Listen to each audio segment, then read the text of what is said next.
Yes, Honourable Deputy Speaker.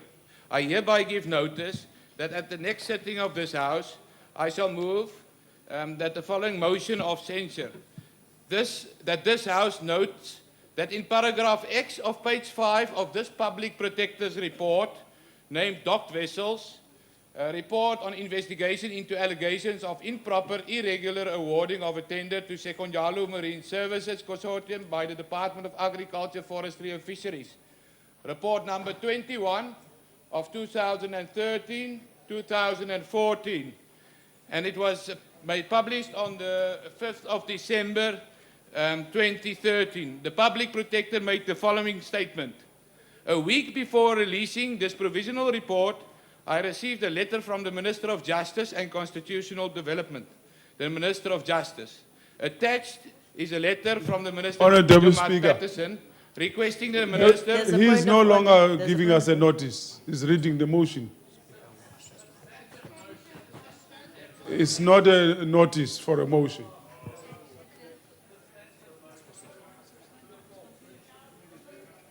Okay. Can we allow the member to give the notice and then we assess the notice? Yes. A week before releasing the provisional report, I received a letter from the Minister of Justice and Constitutional Development, the Minister of Justice. Attached a letter from Minister Tina Joemat-Pettersson. Honourable member, are you reading Public Protector's letter or just giving a notice? I am giving, I hereby give notice that at the next sitting of the House, I shall move the following motion of censure. That this House, can I continue? No, just your part of, continue your part of this House must do what? Not the whole report. No, I must read that part for the Public Protector. It's important that I read it into the record. Okay, it's part of your motion. Yes. Read it. A week before releasing this provisional report, I received a letter from the Minister of Justice and Constitutional Development, Minister of Justice. Attached a letter from Minister Joemat-Pettersson requesting the Minister of Justice to intervene in this investigation and that of the NPA, which she labelled unnecessary despite having cooperated throughout the investigation and twice agreeing to defer the processing of the new tender until having had sight of this provisional report. I consider Minister Joemat-Pettersson's action as conduct Honourable Deputy Speaker. Interference with my investigation. Honourable Deputy Speaker. There's a point of order. Yes, Honourable Deputy Speaker. The member is not procedural. The member is out of order. Thank you. May I address you on a point of order, Madam? Yes, point of order. The member is reading what is referred to as a substantive motion. In a substantive motion, the member indicates the nature of the motion and substantiates the reasons for making the motion, which is what he is doing. It is within the rules, guidelines, and procedures, and we are following the procedure by the book. Honourable members, can we allow the member to continue? Yes, I hereby give notice that at the next sitting of the House, I shall move the following motion of censure. That this House notes that the paragraph... Honourable member, don't start from the start. Just where you were, continue there. We don't have the whole day here. Okay.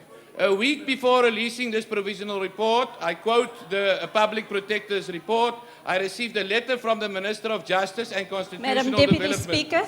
Minister of Justice. Madam Deputy Speaker, attaching point a of letter order. of Minister There's a Joemat-Pettersson. There's a point of order. You're not making my role easy.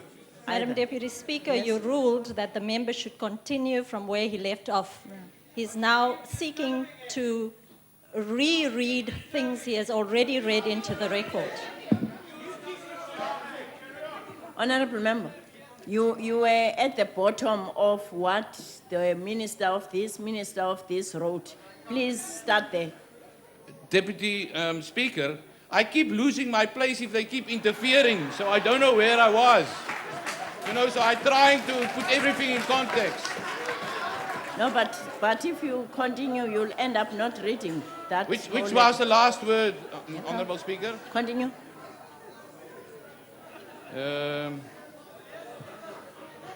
Okay, let me try here. The Minister of Justice to intervene in this investigation and that of the NPA, which she labelled unnecessary, despite having cooperated throughout the investigation and twice agreeing to deferring the processing of the new tender until having had sight of this provisional report. I consider Minister Joemat-Pettersson's action as conduct constituting interference with my investigation and an attempt to incite the Minister of Justice and Constitutional Development to undermine the independence of two constitutional bodies. Such conduct, in my considered view, is at odds with Section 1814 of the Constitution, which states that no person or organ of state may interfere with the functioning of these institutions, and they refer to Chapter 9 institutions, unquote. That this House further notes that Section 11.1 of the Public Protectors Act, Act 23 of 1994, states that any person who interferes with the functioning of the Office of the Public Protector, as contemplated in Section 1814 of the Constitution, shall be guilty of an offence. That this House acknowledges the Public Protector's view that the conduct of the Minister of Agriculture, Forestry and Fisheries, the Minister, is at odds with Section 1814 of the Constitution. That this House recognizes that the Minister's conduct could amount to an offence under the Public Protector Act 23 of 1994 and a violation of the Executive Ethics Code.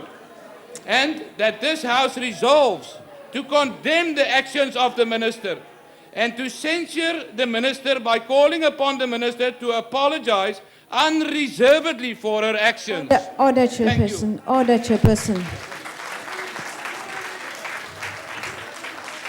Honorable. Chairperson, I had my hand up for quite a while. Sorry you didn't see it. I'd like you please to study the rules of Parliament and check whether or not it is allowed that a member should have a substantial motion of that nature without the member to whom he is referring to being in the House to hear what the charges are. Thank you, Honorable Member. Order, Honorable Members. The order, Honorable Members.